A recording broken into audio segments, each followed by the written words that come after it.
Já vamos começar a leitura, mas antes inscreva-se no canal e ative o sininho para receber em primeira mão os nossos vídeos. E deixe seu like. Macho e fêmea ele os criou. Deus os abençoou e disse-lhes: sejam fecundos e aumentem em número, encher a terra e subjuga-la. Domine os peixes e o mar e os pássaros do ar e sobre todas as criaturas vivas que se movem no solo. Gênesis 1.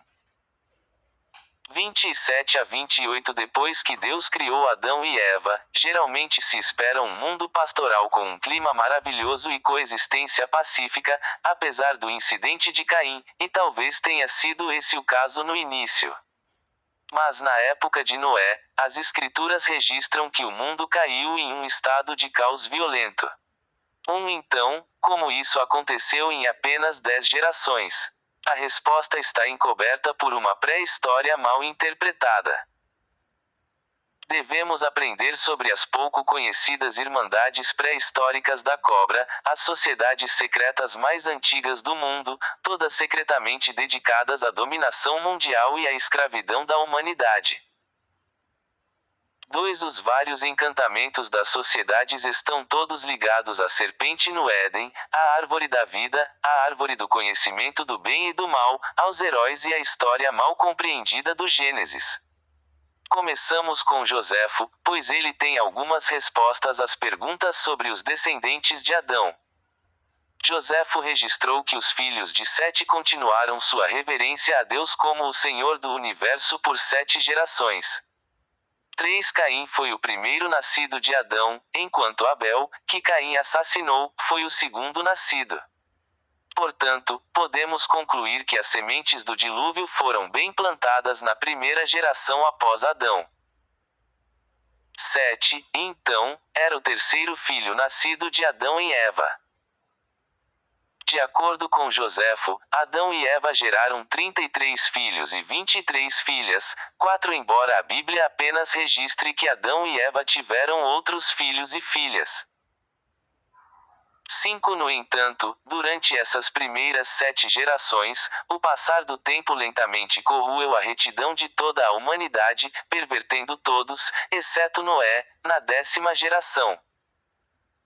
Mesmo os descendentes de Sete começaram após 7 gerações a desonrar a Deus por não atribuir a Deus todas as coisas, embora Deus tivesse designado todas as coisas. A posteridade de Sete tornou-se cada vez mais parecida com as pessoas ao seu redor, que não demonstravam nenhuma preocupação em administrar a justiça ou respeito para com seus semelhantes ou para com Deus. O povo da geração de Noé exibiu seus feitos com um duplo grau de maldade, pelo que declararam que Deus era seu adversário. 6. Durante este período, um ato vil de rebelião ocorreu. Os filhos de Deus começaram a procriar com as filhas dos homens, produzindo como posteridade os heróis de outrora. Mas quem eram esses filhos de Deus e por que as filhas dos homens copulariam com os filhos de Deus para produzir uma nova raça de humanoides? Alguns dizem que os filhos de Deus eram os descendentes de Sete e as filhas dos homens eram a posteridade de Caim e que a progenie de Sete procriou com as filhas de Caim para produzir esses famosos heróis da antiguidade. Do ponto de vista cristão convencional, isso faz todo o sentido, fim da história. Mas não foi esse o caso, os filhos de Deus não eram filhos de Sete. Além disso, humanos acasalando com humanos não poderiam ter produzido uma nova raça de humanoides fisicamente superior desse tipo de magnitude, a menos que o termo gigante seja exagerado. A teologia geralmente aceita conclui que as filhas dos homens eram descendentes de Caim, nascidas depois que Caim foi banido de Adão e Eva. De acordo com essa linha de pensamento, Caim escolheu uma esposa de uma das muitas filhas de Adão, embora esse casamento registrado em Gênesis não afirme especificamente que a mulher era da posteridade de Adão. 7. A conclusão padrão é que, como não havia nenhum outro tipo de humanoide na Terra naquela época, a fêmea deve ter vindo dos lombos de Adão.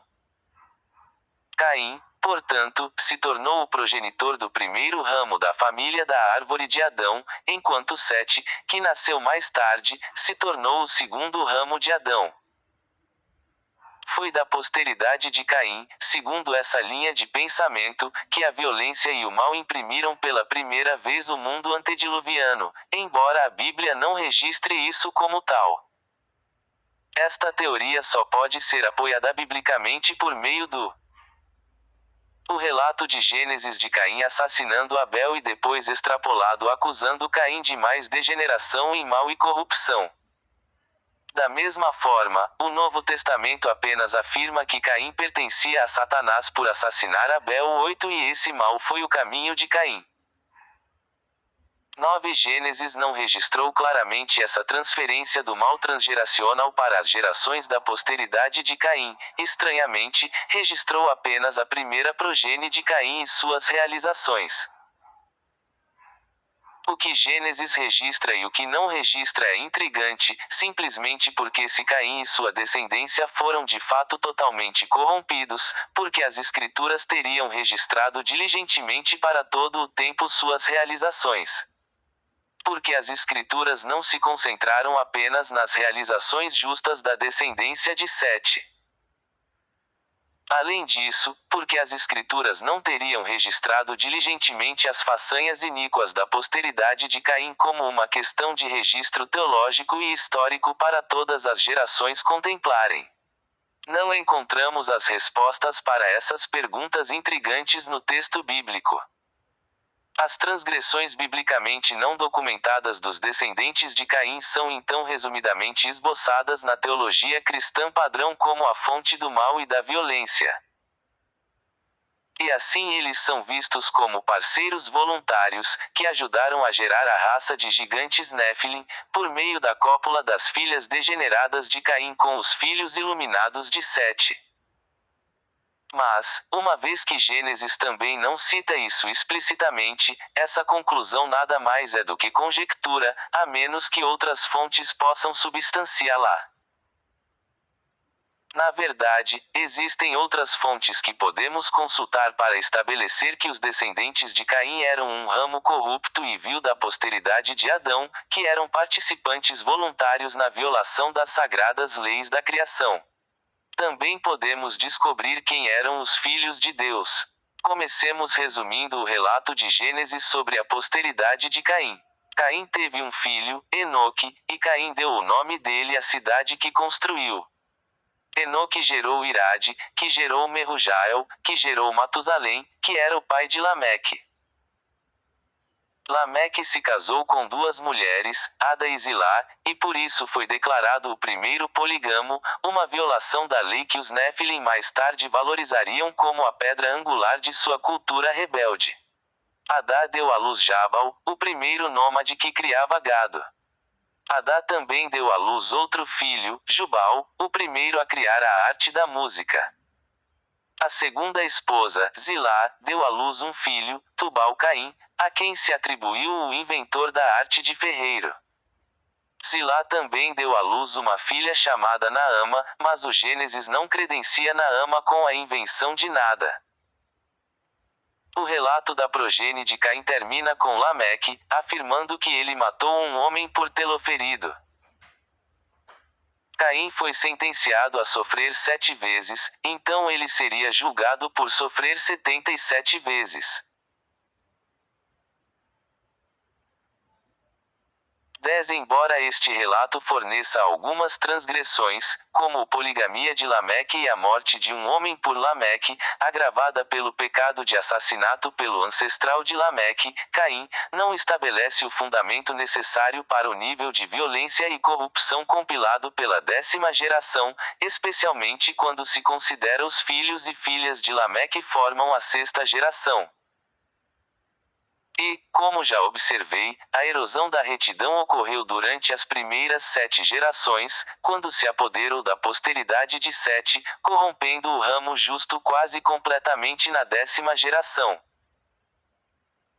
Portanto, algo mais deve ter acontecido na linhagem de Caim para corromper sua posteridade, além de cruzar os ramos genealógicos de Caim e Sete, ou outra fonte externa deve ter atuado como a fonte dessa corrupção. Caim foi pensado para ter viajado por muitos países com sua esposa, finalmente estabelecendo uma cidade que chamou de Nod, onde ele e sua esposa se estabeleceram e tiveram filhos. Louis Ginsberg, autor de Legends of the Bible, observa que Caim construiu monumentos para imortalizar seu nome, bem como 60 cidades, todas com paredes, 11 sugerindo assim fortalezas militares. Joséfo afirma que Caim não aceitou o julgamento ou punição de Deus por assassinar Abel. Caim não se arrependeu, ao contrário, aumentou suas transgressões e maldades, adquirindo tudo para seu próprio prazer, embora isso o obrigasse a ser injurioso com seus vizinhos. Caim enriqueceu saqueando seus vizinhos com violência e roubando-lhes tudo o que podia pilhar. Caim ainda exortou seus seguidores a fazerem o mesmo. Ele se tornou um grande líder de homens, levando-os à iniquidade. 12 Quem eram essas hordas de saqueadores lideradas por Caim? De onde eles vieram? Joséfo escreveu que Caim introduziu pesos e medidas no mundo, onde antes da introdução deste sistema, a humanidade vivia inocente e generosamente. Caim conduziu os humanos da inocência para a astúcia astuta, onde todas as coisas eram pesadas e medidas. Ele estabeleceu limites para todas as terras e estabeleceu muitas cidades com paredes fortificadas, nomeando um Enoque em homenagem a seu filho mais velho. 13 Ginsberg sugere que Caim pecou para garantir seu próprio prazer, embora tenha ferido gravemente seus vizinhos. Provavelmente Caim foi um dos proponentes da violência e da guerra no mundo antediluviano. Joséfos e Ginsberg rotulam Caim como o pai do mal, da violência e da corrupção. Esses relatos divergem significativamente do relato de Gênesis, onde Caim não foi abertamente acusado de corromper o mundo antediluviano. Estava implícito de forma tão sutil que alguém pode querer olhar mais de perto para Caim por impropriedade. Com Caim plantando esses tipos de sementes apenas na segunda geração, não é difícil conceber todo o mundo antediluviano, exceto a linhagem de Sete, sendo totalmente corrompido pela sexta geração, com a posteridade de Sete sendo completamente corrompida pelos descendentes de Caim da sétima à 10ª gerações e após o incidente com os Néfilim. Com a chegada de Lameque, no entanto, a vida antediluviana tornou-se interessante. Joséfo registrou, assim como o autor de Gênesis registrou, que Lameque se tornou o primeiro polígamo registrado, casando-se com Zilá e Ada. Ao todo, eles procriaram 77 filhos. 14 desses 77 filhos, 3 eram notáveis pelos padrões de Joséfo. Jubal, filho de Adá, especializou-se em música, inventando instrumentos musicais. Tubal-Caim, filho de Zilá, superou todos os outros homens em força e se destacou nas artes marciais, prenunciando as características dos Néfilim.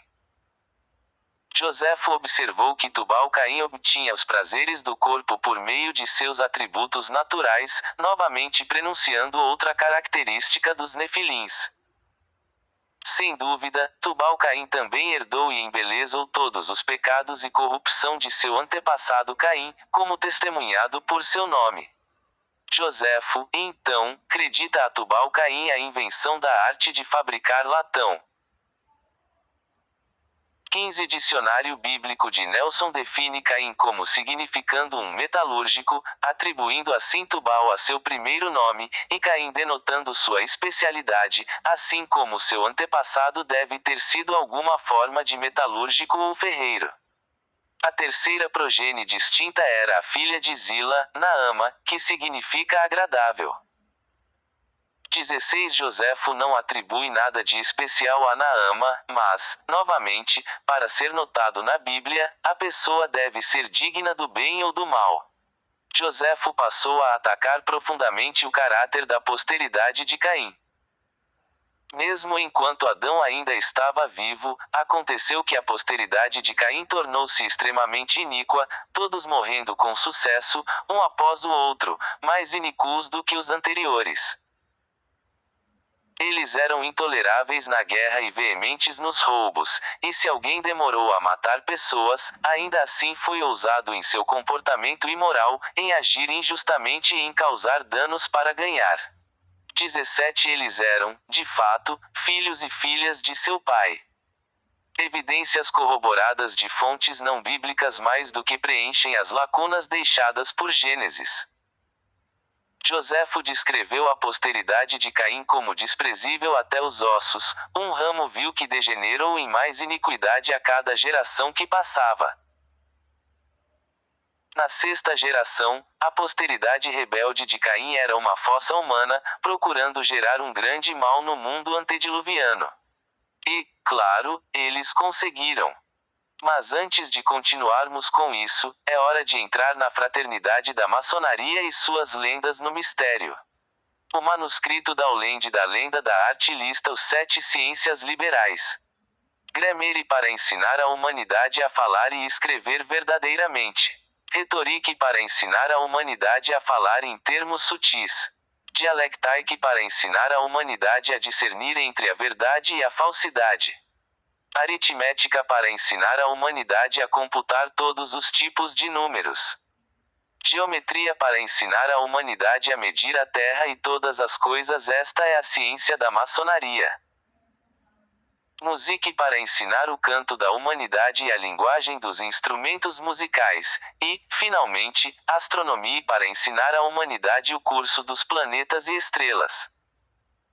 18 O estado original da retórica era a arte da persuasão, enquanto a gramática era a moldagem e a educação dos homens por meio da leitura. 19 Observe como várias dessas ciências foram inexplicavelmente increditadas aos filhos de Lameque em Gênesis e Joséfo. A teoria hutchinsoniana da obra do irmão William Hutchinson Espírito de Maçonaria oferece este comentário. A Adão, enquanto ainda estava em um estado de inocência, esse conhecimento foi transmitido, bem como o de toda a ciência e aprendizado que existiu nas primeiras idades do mundo. Quando nosso primeiro pai caiu, embora tenha perdido a inocência, ele ainda retém a memória de tudo o que lhe foi ensinado enquanto estava no jardim do Éden. Essa mesma retenção foi, de fato, uma parte da punição incorrida por sua desobediência. No entanto, permitiu-lhe comunicar aos seus filhos as ciências que havia compreendido no Éden, e o conhecimento que havia adquirido da natureza e do Deus da natureza. 20 A história da maçonaria também cita a lenda de Anderson no livro do Dr. Anderson, The Book of Constitutions, 21 e a teoria Oliverian pelo Rev. Dr. Oliver em seu livro Antiquities of Freemasonry, 22 apoiando a teoria de que as 7 ciências foram ensinadas a Adão por Deus enquanto ele ainda morava no Éden. São essas inexplicáveis 7 ciências que inexplicavelmente intecem seu caminho através do Gênesis e de numerosas lendas, religiões e culturas politeístas. Reconhecer o impacto das 7 ciências é crucial para o contexto e é um pano de fundo crítico para a compreensão da época antediluviana, pois essas ciências geraram secretas irmandades de cobras em todas as culturas antediluvianas. Devemos, portanto, seguir a história mística das 7 ciências ao longo deste livro e suas relações inexplicáveis com a história antediluviana para apreciar completamente o que aconteceu. Então, quais eram essas ciências obscuras que foram ignoradas pela ortodoxia cristã? As ciências concedidas a Adão eram de valor inimaginável, pois continham os segredos do universo. A humanidade foi legada ao conhecimento para controlar o universo em que viveu, desde que dominasse a sabedoria fornecida a ela e não usasse este dom divino para o mal. Este conhecimento extraordinário e avançado possuído tanto pelos antediluvianos quanto pelos primeiros habitantes de Babel foi sutilmente expresso em Gênesis 1, 28 e 11, 6 nestas palavras de Deus: Enche a terra e subjuga-a neste. Se como só pessoas falando a mesma língua que eles começaram a fazer isso, então nada do que planejam fazer será impossível para eles. Consequentemente, Adão foi um praticante ativo da arte enquanto estava no Éden e também depois. 23 Infelizmente, porém, tanto Eva quanto Adão comeram da árvore do conhecimento do bem e do mal. 24 Eles foram instantaneamente corrompidos pelo conhecimento do mal e consequentemente expulsos do Éden por Deus. Incidentalmente, uma doutrina essencial para a discussão deste livro sobre o cisma entre o monoteísmo e o politeísmo. As lendas maçônicas registram que Adão não perdeu o controle da memória das 7 ciências e continuou a praticá-las de maneira limitada após ser banido do Éden, mas continuou a praticar de maneira justa. A obscura importância dessas ciências ditou que elas não deveriam ser perdidas. Eles precisavam ser preservados entre os descendentes de Adão, desde que os descendentes de Adão aplicassem esse conhecimento divino para o bem. Na verdade, foi exatamente isso que Adão fez. Adão comunicou esse conhecimento a 2 de seus filhos, Caim e Sete. 25 Adão passou as ciências sagradas para 2 ramos muito diferentes. Sete, cujos descendentes permaneceram justos até a 7ª geração, e Caim, cujos descendentes eram vis e traiçoeiros desde o momento em que Deus condenou Caim ao ostracismo. As ciências sagradas foram preservadas e utilizadas de 2 maneiras muito diferentes pelos 2 ramos muito diferentes dos descendentes de Adão. Sete e seus descendentes se concentraram na 7ª ciência, a astronomia. 26 Isso não deveria ser surpreendente, pois os setianos eram agrários até a época do dilúvio. Mesmo depois, Noé e seus 3 filhos ainda eram considerados pessoas da terra. 27 A aplicação da astronomia teria ajudado enormemente na compreensão e apreciação dos movimentos dos corpos celestes conforme eles se aplicavam às estações, tanto para o plantio quanto para a colheita. Joséfo rotulou a 7ª ciência sagrada, promovida pelos setianos, como uma espécie de sabedoria peculiar, que se preocupava com os corpos celestes e sua ordem. 28 Sete era proficiente com as outras 6 ciências também, preservando e cultivando-as em retidão para com sua progenie, que continuava a praticar o ofício. 29 A genealogia setiana registrada em Gênesis foi um testemunho de sua retidão e de sua pureza racial adâmica, 30 do qual a raça humana foi semeada novamente com seus descendentes após o dilúvio, através de Noé. Na verdade, a lenda de Oliver da maçonaria descreveu Sete como alguém que se associava apenas com as pessoas mais virtuosas de sua época, que eram celebradas como os filhos da luz. 31 De acordo com a lenda de Anderson, Caim levou ao conhecimento sagrado, praticando as disciplinas com um vigor incomum. 32 A partir desse conhecimento, e particularmente da 5ª ciência, geometria ou alvenaria, Caim construiu uma cidade chamada Hanoque e Enoque, após seu filho primogênito. 33 E, claro, Caim 65 outras cidades depois de Hanoque. A lenda de Anderson também registrou que o emprego da alvenaria foi praticado vigorosamente até o dilúvio, observando que muitas obras curiosas foram construídas, provavelmente aludindo a projetos como as grandes pirâmides. A introdução de pesos, medidas e limites para a terra por Caim, observada por Joséfo, adicionalmente testifica a Caim aplicando a 5ª ciência. Todas as coisas foram medidas nesta disciplina. Mesmo que Caim e seus descendentes fossem corruptos até o âmago, nenhuma evidência até agora foi apresentada para sugerir que os cainitas usaram as 7 ciências sagradas para o mal. Devemos recorrer ao Oliver Legend para encontrar tais alegações.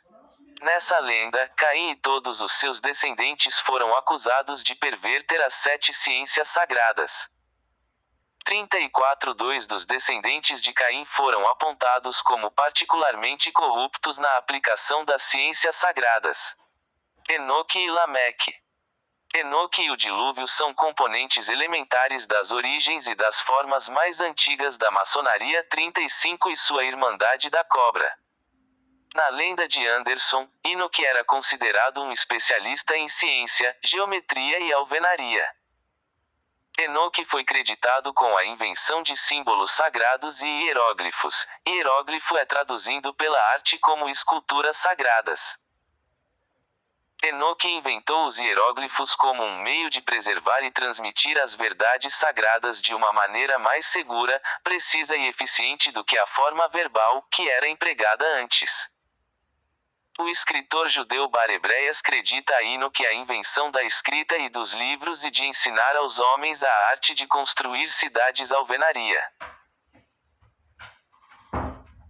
36 escritores orientalistas observam que Enoque recebeu um conhecimento repleto de segredos das ciências mais misteriosas, enquanto os babilônios observam que Enoque era um especialista em estrelas, que também inventou a astrologia.